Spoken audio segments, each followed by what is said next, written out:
Good morning friends.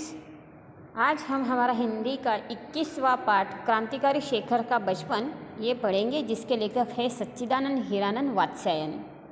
सबसे पहले हम लेखक जो है उनका परिचय देखेंगे कि सच्चिदानंद हीरानंद वात्स्यायन कौन है। ये भगत सिंह और चंद्रशेखर आज़ाद इनका जो दल था उनके एक सदस्य थे।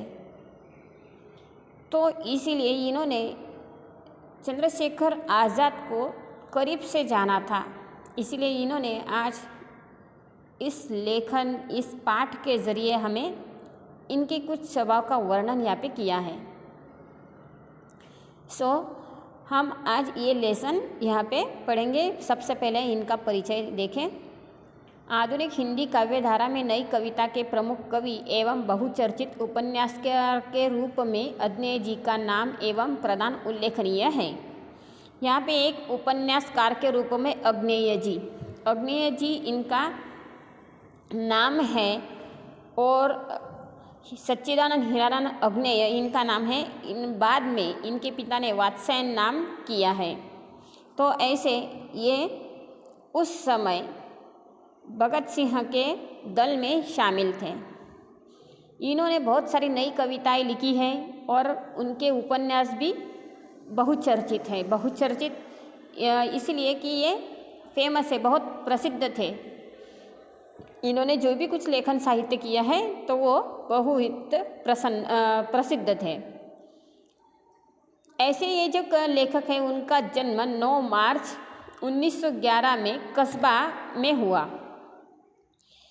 बचपन का यहाँ पे इनका जो जन्म है वो उत्तर प्रदेश के कस्बा में हुआ है। बचपन का 1911 और 1915 का समय लखनऊ में बीता। इनके पिता प्राचीन लिपि के जानकार थे, उसके विशेषज्ञ थे। इसलिए वे अपने पिता के साथ जहाँ पे ऐसे प्राचीन शिलालेख मिलते हैं या फिर प्राचीन पुरातन वस्तुएं मिलती है, वहाँ पे कुछ लिपियाँ लिखी होती है, जो पुरातन और प्राचीन लिपियाँ होती है।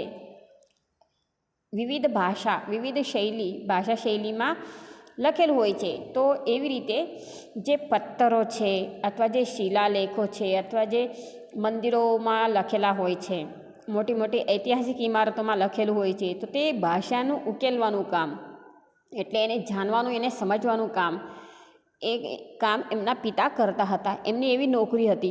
તો એવા નોકરીના કારણે એ હંમેશા ફરતા હતા। એમને આખા ભારતમાં એવી જ્યાં ઐતિહાસિક સ્થળ હોય એ જગ્યાએ એમને જવું પડતું હતું અભ્યાસ અથવા રિસર્ચ કરવા માટે। તો પિતાની સાથે આખા પરિવારને ત્યાં જવું પડતું હતું। તો એવી રીતે એ અલગ અલગ ક્ષેત્રમાં અલગ અલગ જગ્યા પર રહેલા છે। તો એટલે इनका जो बचपन है वो 1911 और 1915 का जो समय था वो लखनऊ में बीता है इनका। और कुछ समय के लिए वे श्रीनगर और जम्मू में भी रहे हैं। उन्होंने लाहौर के एक कॉलेज से बीएससी की परीक्षा प्रथम श्रेणी से उत्तीर्ण की। क्रांतिकारी दल में सक्रिय भाग लेने के कारण उन्हें कारागार में रहना पड़ा। क्रांतिकारी दल में वे शामिल हो गए थे ना, भगत सिंह और चंद्रशेखर आज़ाद के दल में वे शामिल हो गए थे। इसीलिए उन्हें कारागार में ही भी रहना पड़ा। उन्होंने सैनिक और विशाल भारत का संपादन भी किया। इन्होंने कुछ वर्तमान पत्र या फिर जो मैगजीन है उनका भी संपादन किया है। कैलिफोर्निया विश्वविद्यालय में भारतीय साहित्य और संस्कृति के अध्यापक के रूप में इन्होंने काम किया है। अग्नेय जी विद्रोही व्यक्ति रहे हैं। विद्रोही का मतलब होता है क्रांतिकारी होना। तो पहले से ही वे अंग्रेज़ों की जो शासन व्यवस्था है या फिर कुछ भी अन्याय अत्याचार वाली बाबत कुछ भी हो तो उसके खिलाफ आवाज़ उठाना, इसे विद्रोही कहा जाता है। तो ऐसे विद्रोही व्यक्ति वे पहले से ही थे। विद्रोह उनके साहित्य की मूल चेतना है। इन्होंने जो भी कुछ लिखा है तो इसमें से उनके क्रांतिकारी विचार झलक पड़ते हैं। उनका उपन्यास शेखर एक जीवनी प्रेमचंद के गोदान के बाद सबसे महत्वपूर्ण उपन्यास माना जाता है। जो हमारे हिंदी साहित्य के लेखक हैं मुंशी प्रेमचंद, इनके अगर आप साहित्य रचना पढ़ेंगे तो इसमें से हमें जीवन के जो मूल्य है, जो आदर्श मूल्य है, या फिर जीवन का जीने का जो सही अर्थ है, ये हमें यहाँ से पता चलता है। और जीवन की कड़वी सच्चाई मुंशी प्रेमचंद ने अपने उपन्यासों में लिखी है। इनके बहुत सारे उपन्यास हो गए हैं और यह बहुत ही महत्वपूर्ण उपन्यास है।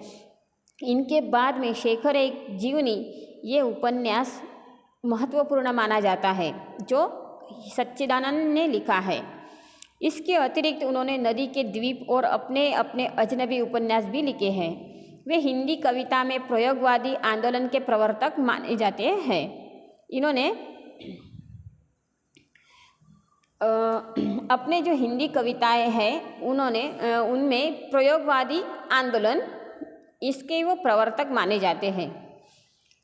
प्रयोगवादी आंदोलन का मतलब होता है अपने कविता में कुछ नया अपनाना या फिर आंदोलनकारी विचार रखना। इन्हें आंगन के पार द्वार काव्यकृति पर साहित्य अकादमी से पुरस्कृत किया। कितनी नावों में कितनी बार पुस्तक पर ज्ञानपीठ पुरस्कार प्रदान किया गया। इन्होंने पुस्तक लिखी है कितनी नावों में कितनी बार। भग्नदूत, चिंता, इट्टलम, हरी घास पर क्षण भर, बावरा अहेरी, अरियो करुणा प्रभामय उनकी प्रमुख काव्यकृतियाँ हैं।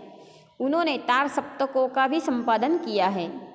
क्रांतिकारी शेखर का बचपन उनके उपन्यास शेखर एक जीवनी भाग 1 का अंश है। यह उपन्यास 1940 में लिखा गया था।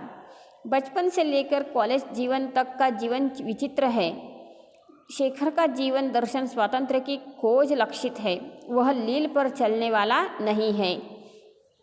इन्होंने जो चंद्रशेखर आज़ाद है उनके जीवन के बारे में लिखा है। छोटी बड़ी कोई भी अगर घटना हो तो उनके बारे में इन्होंने लिखा है।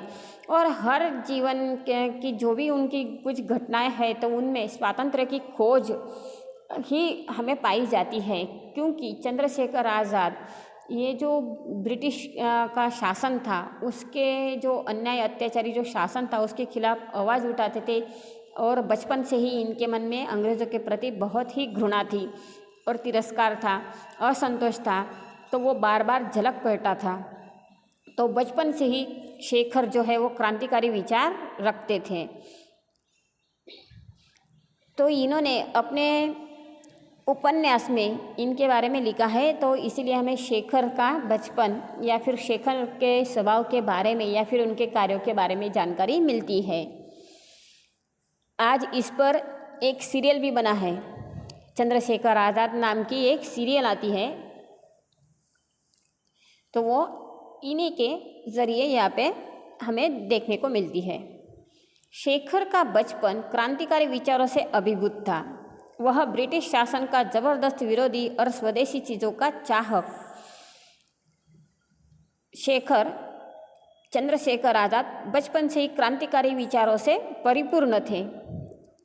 ब्रिटिश शासन का ज़बरदस्त विरोध करते थे। स्वदेशी अपनाओ ऐसा लोगों को कहते थे और खुद भी स्वदेशी अपनाते थे। अंग्रेजी के बजाय हिंदी का हिमायती बचपन के उसके जीवन का कुछ अंश इस उपन्यास अंश में संकलित है। वे बचपन से कैसे थे, उन्होंने अंग्रेजी भाषा का कभी स्वीकार नहीं किया। वो जानते थे, वो पढ़ना लिखना जानते थे, वो अंग्रेजी भाषा उन्हें आती थी लेकिन पढ़ने लिखने तक ही सीमित थी। वे कभी भी उसके समर्थक नहीं रहे, वे हमेशा हिंदी के समर्थक रहे हैं। क्योंकि हमारी जो मातृभाषा है उसमें हम ज़्यादा डेवलप और विकसित हो सकते हैं, जितनी बाहर की जो हम परकीय भाषा है उसमें हम डेवलप और विकसित नहीं हो सकते। हमारा जो नॉलेज है वो हमारे अपने मातृभाषा में हमें जल्दी समझ में आता है। तो ऐसे इसीलिए शेखर जो है वो स्वदेशी भाषा का मान रखने वाले थे पहले से ही। इसका एक अद्भुत वर्णन यहाँ पे इन्होंने लिखा है। हम पाठ स्टार्ट करेंगे। असहयोग की एक लहर आई और देश उसमें बह गया। शेखर भी उसमें बहने की चेष्टा करने लगा और जब नहीं बह पाया तब हाथों से खेकर अपने को बहाने लगा। असहयोग की एक लहर आई जिसमें पूरा देश बह गया। गांधी जी का असहयोग आंदोलन था कि अंग्रेज़ों के शासन में कोई भी अगर नया कानून आता है या फिर नया कोई कार्य आता है तो उसमें हम सहकार नहीं करेंगे। पूरी तरीके से असहयोग आंदोलन, अंग्रेज़ों को कोई भी साथ सहकार नहीं करेगा, उनका काम कोई भी नहीं करेगा।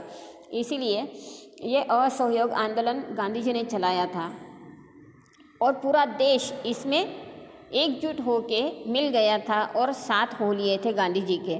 और शेखर भी इसमें बहने की चेष्टा करने लगा और जब बह नहीं पाया तब अपने हाथों से खेकर अपने को बहाने लगा। इसीलिए अगर कोई नहीं माना तो अपने आप स्वयं एक काम कर देते थे, असहयोग आंदोलन करते थे, उसमें शामिल हो गए थे। उसने विदेशी कपड़े उतार कर रख दिए, जो 2-4 मोटे देसी कपड़े उसके पास थे वही पहनने लगा। वो अपने आप को उस आंदोलन के हिसाब से ढालने लगा। उसके पास जो भी विदेशी कपड़े थे उसने रख दिए। विदेशी कपड़े का मतलब होता है कहीं बाहर देश से खरीदना नहीं, लेकिन हमारे भारत देश में ही अंग्रेज़ों के मिलों में तैयार हुए जो कपड़े थे वे भारत में बेचे जाते थे, तो वही कपड़े लोग खरीदते थे क्योंकि मशीन से जो बनकर आते थे कपड़े वो ज़्यादा पतले और ज़्यादा अच्छे थे, जबकि ये हमारे देश में तैयार होने वाले कपड़े थोड़े महंगे हुआ करते थे। तो इसी तरह से ये उस समय विदेशी कपड़ों का चलन ज़्यादा बढ़ गया था और अंग्रेज़ों को ज़्यादा मुनाफा होने लगा था। इसीलिए गांधी जी ने जो स्वदेशी कपड़े हैं उनके बारे में पहनने के लिए कहा था। तो जो शेखर है वो विदेशी कपड़े छोड़कर स्वदेशी कपड़े पहनने लगे थे। और स्वदेशी कपड़े तो किससे बने थे? खादी के बने हुए थे पहले। तो खादी के जो कपड़े होते हैं वो थोड़े मोटे होते हैं, तो वही कपड़े वह पहनने लगे थे। बाहर घूमने मिलने जाना उसने छोड़ दिया क्योंकि इतने देसी कपड़े उसके पास नहीं कि बाहर जा सके। ऐसे उसके पास देसी कपड़े नहीं थे क्योंकि स्वदेशी जो बन कर आता था वो तो हमेशा सफ़ेद ही रहता करता, उसमें कोई रंगीन नहीं, कोई डिज़ाइन नहीं, कोई बनावट नहीं, अच्छे फैंसी कपड़े नहीं थे उनके पास। स्वदेशी कपड़े वैसे बने नहीं थे इनके पास, तो इसीलिए उन्होंने क्या किया कि जो विदेशी कपड़े हैं वो तो उन्होंने पहने नहीं। उन्होंने वो स्वदेशी के जो आंदोलन हुआ था उसमें परदेशी माल को जलाया गया था, उसमें उन्होंने जला दिए थे अपने कपड़े और उनके पास अच्छे कपड़े नहीं थे, इसलिए उन्होंने बाहर आना जाना भी छोड़ दिया। क्योंकि बाहर आने जाने के लिए तो हम अच्छे नए कपड़े पहनते हैं, इसलिए उन्होंने बाहर आना जाना ही छोड़ दिया। प्रायः दोपहर को वह ऊपर की एक खिड़की के पास जाकर खड़ा हो जाता और बाहर देखा करता। कभी दूर से जब बहुत से कंठों की समवेत पुकार उस तक पहुंचती तो ऐसे में वे अपने घर में ही खड़े रह जाते और बाहर का दृश्य देखा करते थे। ऐसे में बहुत से कंठों की समवेत पुकार उन तक पहुंची जाती। गांधी का बोलबाला दुश्मन का मुंह हो काला। लोग गांधी जी के समर्थक थे, इसलिए वे गांधी जी के बारे में उद्घोषणा किया करते थे ऐसे। तब उसके प्राण पुलकित हो उठते और वह भी अपनी खिड़की से पुकार उठता, वो भी लोगों के साथ पुकारता, गांधी जी का बोलबाला दुश्मन का मुंह हो काला। इससे आगे वह जा नहीं सकता था, पर घर से अनुमति नहीं थी। लेकिन अनुमति का न होना ही तो एक अंकुश था जो निरंतर उसे कोई मार्ग ढूंढने के लिए प्रेरित किया करता था। अभी ये जो उन्होंने घर में रहा करते थे, उनके माता पिता उन्हें बाहर नहीं जाने देते थे और उन्हें अनुमति भी नहीं थी ऐसे कार्य करने के लिए। लेकिन अगर किसी पे अगर हम अंकुश लाते हैं, अंकुश लाने का प्रयत्न करते हैं, अगर उसके पास क्रांतिकारी विचार है तो हमेशा वो कुछ न कुछ नए मार्ग ढूंढता ही रहता है। और ऐसे ही उन्हें नए नए मार्ग मिलते थे कि कैसे घर से छूट जाना है, कैसे घर से बाहर निकलना है, अपना जो कार्य है वो कैसे हासिल करना है, उसे कैसे पूर्ण करना है, इसके बारे में उन्हें प्रेरणा मिलती थी। माँ के अतिरिक्त सब लोग बाहर गए हुए थे। माँ ऊपर कोठे पर बैठी हुई थी। शेखर ने घर के सब कमरों में से विदेशी कपड़े बटोरे और नीचे एक खुली जगह ढेर लगा दिया। फिर लैंप लाकर उन पर मिट्टी का तेल उंडेला और आग लगा दी। माँ के अतिरिक्त घर में और कोई नहीं था उसे रोकने टोकने वाला, और माँ ऊपर बैठी हुई थी, माँ को पता ही नहीं चला। और उन्होंने अपने घर में से जितने भी सारे विदेशी कपड़े थे, विदेशी मशीनों से तैयार हुए कपड़े थे, तो वे सब कपड़े बटोरे का मतलब होता है जमा कर दिए, इकट्ठे कर दिए और खुली जगह पे ढेर कर दिया। बाहर ले जाकर आंगन में ले जाकर डाल दिए और उसमें लैंप लाकर उन पर मिट्टी का तेल छिड़क डाला और उन्हें आग लगा दी। आग एकदम भभक उठी। शेखर का आह्लाद भी भभक उठा। वह आग के चारों ओर नाचने लगा और गला खोलकर गाने लगा।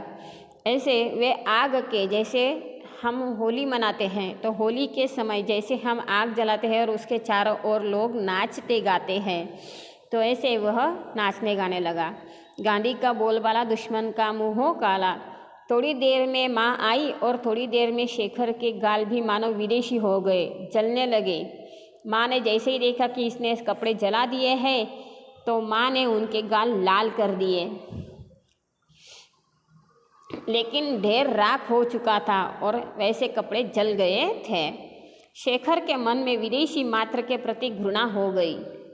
विदेशी जो माल सामान है या फिर विदेशी व्यक्ति, जो भी कुछ विदेशी शब्द उनके कानों में सुनाई पड़ता, उनसे उस शब्द से नफरत होने लगी थी। उसने देखा कि हमारे नस नस में विदेशी का प्रभुत्व ही नहीं, आतंक भरा हुआ है। अगर हम विदेशी नहीं लेंगे, विदेश से कोई भी सामान नहीं लेंगे तो कैसे चलेगा। ये सब आतंक उस समय पे भरा हुआ था, क्योंकि स्कूल और कॉलेजेस तो विदेशी ही थे, उसमें पढ़ाने वाले विदेशी थे। कहीं पे भी अगर नौकरी प्राप्त करने जाए तो वहाँ पे अंग्रेज़ों का शासन था, और कहीं पे भी अगर बाहर घूमने जाए तो भी इनका ही शासन था। और पुलिस का तो डर हमेशा रहता था, इनकी जो आर्मी थी उसका भी डर हमेशा रहता था। इसलिए उस समय ब्रिटिशों का आधिपत्य था, इसलिए हर क्षेत्र में ब्रिटिश ही दिखाई देते थे। तो इसीलिए लेखक जो शेखर है, उन्होंने देखा कि हमारे तो नस नस में विदेशी भरे हुए हैं। उसे पुरानी बातें भी याद आई और नई भी। वह देखने लगा। उसे यह भी ध्यान हुआ कि पिता उसे घर में भाइयों से अंग्रेजी में बात करने को कहा करते हैं। यह भी कि वह शैशव से अंग्रेजी बोलना जानता है, पर हिंदी अभी सीख रहा है। इनके पिता इन्हें अंग्रेजी बोलने के लिए कहा करते थे, क्योंकि उस समय अंग्रेजी का बहुत ही चलन था। और अगर अच्छी शिक्षा और अच्छी नौकरी और अच्छा वैभव प्राप्त करना चाहते हैं तो अंग्रेजी सीखनी ही पड़ेगी। अब तक हमारे देश में अंग्रेजी की ही बोलबाला थी, इसीलिए अंग्रेजी पढ़ना और लिखना आपके लिए इम्पोर्टेंट हुआ करता है। लेकिन अब आप मातृभाषा में अपना शिक्षण प्राप्त कर सकते हैं। तो शेखर भी ऐसे बचपन से ही अंग्रेजी भाषा बोलना और लिखना जानते थे। अब वो हिंदी सीख रहे थे। इसकी पहली आया ईसाई थी और अंग्रेजी ही बोलती थी। इसका पहला गुरु जिसके साथ उसे दिन भर बिताना होता था, एक अमेरिकन मिशनरी था, जो पढ़ाता चाहे कुछ नहीं था, दिन भर अंग्रेजी की शिक्षा तो देता था। ये जो इनके पिता है, इन्होंने इनके लिए ईसाई जो अंग्रेजी बोलती थी वो आया रखी थी, और दिन भर इनको एक अमेरिकन मिशनरी था जो पढ़ाता था और अंग्रेज़ी बोलता था, इसलिए ये सब अंग्रेज़ी के जानकार थे। शेखर ने देखा कि यदि मातृभाषा वह है जो हम सबसे पहले सीखते हैं, तब तो अंग्रेज़ी ही उसकी मातृभाषा है और विदेशी ही उसकी माँ। उसके आत्माभिमान को बहुत सख्त धक्का लगा, जिससे मैं घृणित समझता हूँ, उस विदेशी को माँ कहने का बाध्य हूँ। तो अंग्रेजी भाषा तो हमारी अपनी भाषा नहीं है, वो हमारी मातृभाषा नहीं है। अगर शेखर कभी ऐसे सोचते थे कि अगर मैं हर वक्त अंग्रेज़ी भाषा ही बोलता रहूँगा तो ये तो मेरी मातृभाषा हो गई, मैं तो हिंदी सीखा ही नहीं। तो पहले से बच्चा जो सीखता है, जो भी भाषा हम अपने परिवार से लेते हैं, अपने माँ से लेते हैं, तो वो भाषा हमारी मातृभाषा हो जाती है। तो शेखर ने तो ऐसे ही अंग्रेजी ही भाषा सीखी है पहले से ही, तो क्या अंग्रेजी भाषा उसकी मातृभाषा है जिससे वे घृणा करते हैं, विदेशी उसकी माँ है, ऐसा वो समझने लगे थे। और उनका जो आत्मा है, उसका जो अभिमान है, उसको बहुत ही धक्का लगा। उसने उसी दिन से बड़ी लगन से हिंदी पढ़ना आरंभ किया और चेष्टा से अपनी बातचीत में से अंग्रेजी शब्द निकालने लगा। अपनी आदतों में से विदेशी अभ्यासों को दूर करने लगा। जैसे जैसे वो समझते गए वैसे वैसे उन्होंने अपने भाषा, अपनी जो बोली है वो सुधार दी और हिंदी बोलने का प्रयत्न करने लगे। अंग्रेजी शब्द छोड़कर वे इसका बोलने का प्रयत्न करने लगे। जैसे आज अगर हमें कहा जाए कि भाई शुद्ध गुजराती में बात करो या फिर शुद्ध हिंदी में बात करो, तो आज भी हम बोल नहीं सकते, क्योंकि हर जगह अंग्रेजी शब्द व्याप्त है। जो अब हम अंग्रेजी शब्द निकालने लगेंगे तब हमें सही मायनों में हमारी भाषा जो है उसका ज्ञान हो जाएगा। तो ज़्यादा से ज़्यादा अपनी मातृभाषा शुद्ध भाषा बोलने का प्रयत्न करें, चाहे वो हिंदी हो या गुजराती हो। इसमें कोई भी प्रकार से अंग्रेजी शब्द आपके आने नहीं चाहिए। यही शुद्ध भाषा का उच्चारण है। और चंद्रशेखर आज़ाद जो है वो भी इसी तरह से शुद्ध भाषा बोलने का प्रयत्न करने लगे थे।